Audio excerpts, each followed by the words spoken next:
Duguan at wala ng buhay, ganito inilarawan ni Gina ang huling alaala niya sa asawang pulis na si Alfred. Hindi nila mga tunay na pangalan. Nakita ko yung dugo nung time na yun. Sariwa pa. Pinuntahan namin siguro mga around ano na yun eh. Mga magpa-5 medyo lumiliwa-liwanag. Gabi ng May 21, 2006, nakatanggap siya ng tawag mula sa kanyang biyanan. Pumunta kayo sa Marilao Police Station. Bakit Marilao Police Station? Siyempre, police, di ba? May baril. Baka nakipagbarilan, baka nabaril, ganun pa nga. Pero hindi tumakbo sa utak ko na that time. Wala na siya.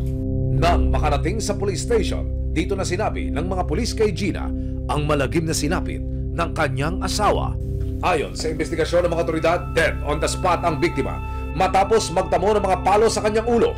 Based doon sa kwento din ng mga tropa natin na talagang wasak daw yung ulo nung napalo nila. Paano nga ba kumantong sa pagiging malamig at dugo ang bangkay ang dapat sana'y pauwi ng si Alfred? Ayon sa salaysay ng isang witness, gabi raw ng May 21, 2006, nang bumaba si Alfred mula sa sinasakyan nitong bus na galing Maynila at naglakad pauwi sa kanilang bakay sa Loma de Gato, Bulacan. Hanggang si Alfred, naparaan daw sa umpukan ng mga lalaking nagiinuman. Sinita niya. Eh siguro, hindi niya rin alam na that time, mga bangag-bangag na yun. Ayon sa investigasyon ng Marilao Municipal Police Station, mag-aama ang nasa tumpukan. Kabilang ang tatay na si Daso Diaz at dalawa niyang anak na sina Dennis at Edgardo. Nagdilim umano ang paningin ni Daso nang sitakin sila ni Alfred sa gitna ng kanilang happy hour. Tapos nung pauwi na itong biktima ay binantayan nilang tatlo. Then nung nandun na sa may madilim na parte daw ng daan. Sumakay daw ng motor sina Edgardo at Dennis para buntutan di umano ang nanitang si Alfred. Bit-bit ang mga tubong gawa sa bakal. Dito na raw nila isinagawa ang karumal-dumal nilang krimen. Pag ganun talaga. Isla siya from here hanggang dito. So yung palo niya pag ganun, para kang palayok na pag naghahataw ng palayok.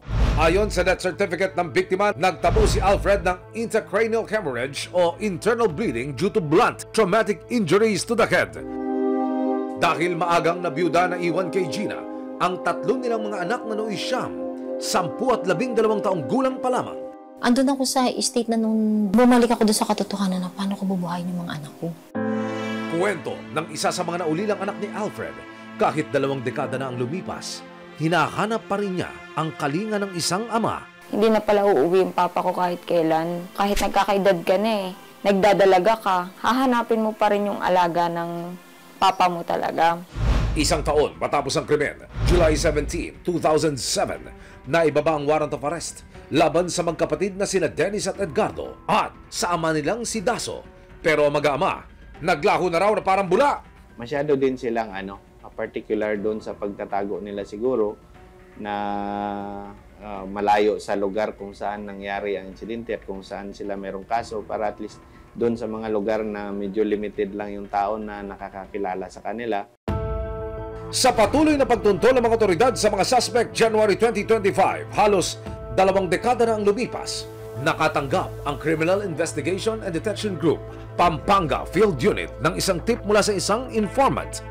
May nagtatago raw ng mga suspect sa isang farm sa Nasugbu, Batangas. Ibig sabihin, Dep, lumalabas po na yung nagbebenta ng manok ang nagsabi doon sa informante ng CIDG. There's an occasion na nagkita to si tsaka yung informant from Bulacan na si pag napagkwento, nabanggit ngayon po ito na, uy pare, may warrant ako sa amin ito. Tingnan mo nga, totoo po talaga yung warrant. Maraming salamat sa panonood, mga kapuso. Para masundan ang mga reklamong nasolusyonan ng resibo, mag-subscribe lamang sa GMA Public Affairs YouTube channel.